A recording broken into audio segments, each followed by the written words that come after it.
Brian Dulesky with Able Distributors. Today, I'm starting a new little series, Back to Basics, and kind of letting some of the new techs in the industry remind them of just some of the basic stuff that we all should know. So today, we're talking about checking a capacitor.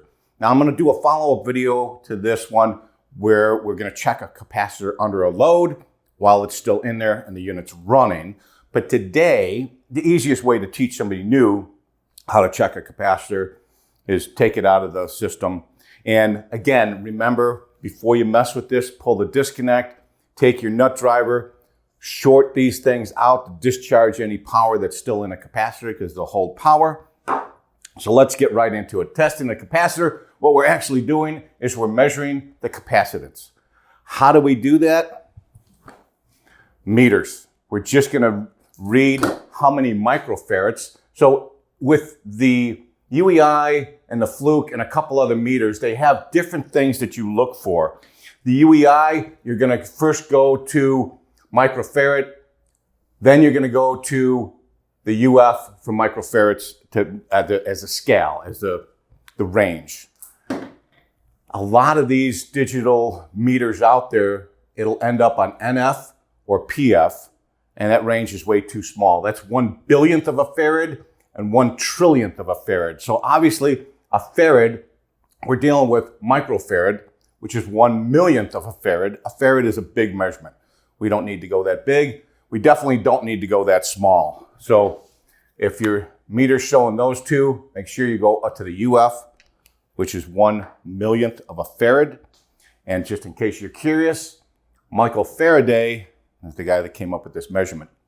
So on the top of your capacitor, you've got typically on a dual run fan and compressor, you've got 3 prongs. On just a fan, you've got just 2. You measure it the same way.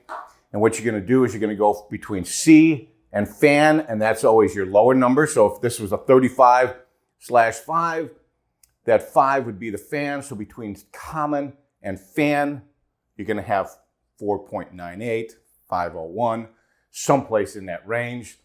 Between common and hermetic, your compressor, you're going to have the larger number. And again, if this was a 35, it might be 34.98. It could be 3502. There's a range there. Every single capacitor also has either 370 VAC or 440 VAC. And the only thing you really got to remember here is if you take out a capacitor that's a 370, you can put a 370 or a 440 in there. If you take out one that's a 440, it has to be the 440. So the 440 goes both ways, 370 or 440. But if there was a 370 in there, you can put a 370 in. If there was a 440 in there, you have to go with a 440. That's the way it is. Every single manufacturer says that their capacitors can be plus or minus 5%. Now, a lot of contractors take this as, well, if I don't have a 35/5, I can put a 40/5 in there. That's way more than 5%. On a 40/5 capacitor, 5% swing is down to 38, up to 42. On the 5 side, it's 4 3/4 to 5 1/4. That's a 5% swing. So when they say you're allowed a 5% swing, if you test a capacitor, and if it's supposed to be a 40/5, and it's measuring less than 38, replace the capacitor. And if it's measuring more than 42, I've never seen it go higher, but it could, again, replace the capacitor. Same thing on the fan side. Now, some of the indications of a bad capacitor is they balloon up like a frozen pop can. Sometimes the top actually will pop up and it'll open. So obviously you come across one of those, you know instantly what's going on.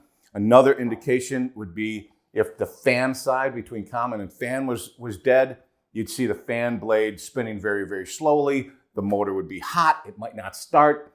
On the compressor side, again, you might blow a breaker. The compressor might hum, and then go into a thermal lockout.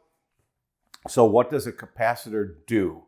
Basically, it stores energy. So it gets charged up and then it can release that energy all at once. So on a hard start or a capacitor for start, it can store up energy, and when that motor takes that big jolt, it'll send a little extra power and help that thing out. That's it. That's back to basics. You're going to use a meter. You're going to put it on microfarads. You're going to touch between common and fan and common and Herm to get your results, to know if it's a good or bad. Little clue. This gentleman that gave me this did it. He wrote fan, common, and H for hermetic or the compressor. Because a lot of times when you take these things out, the top is all rusted. You can't read what it says anymore. You can't read common. And so now that he's got it marked on the side, he doesn't have to try and read it through the rust. He's got it. You're also going to run into situations where the entire capacitor is rusted. There's no way to read what it was. You don't want to just guess. Call the manufacturer, call the supply house. You can give them the model and serial number off that unit, and they'll be able to tell you the right capacitor for that. Now let's say that somebody took the tag off the unit, so now you have no model and serial number on the condenser unit. The capacitor is so rusted and crusted you can't even get any information off of it. It's dead, so you can't, test it to see what it was running at. In that situation, get the numbers off the top of the compressor, and then again, Copeland or a wholesaler can help you get the right capacitor for that application. But remember, discharge the power after you disconnect the power. Mark what was there. And a lot of guys, now this guy knew what he was doing. He just marked H, F, and C.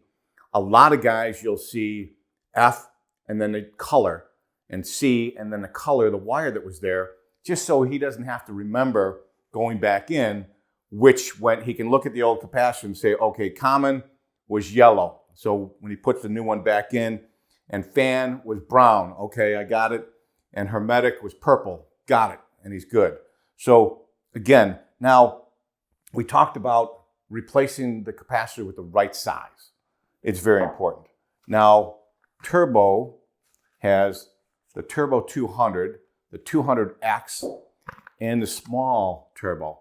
So again, cheaper to stock a bunch of these, but if you're in a bind, you should absolutely, every single truck should have a couple of these, because again, this one goes all the way up to 97.5 microfarads. That's big.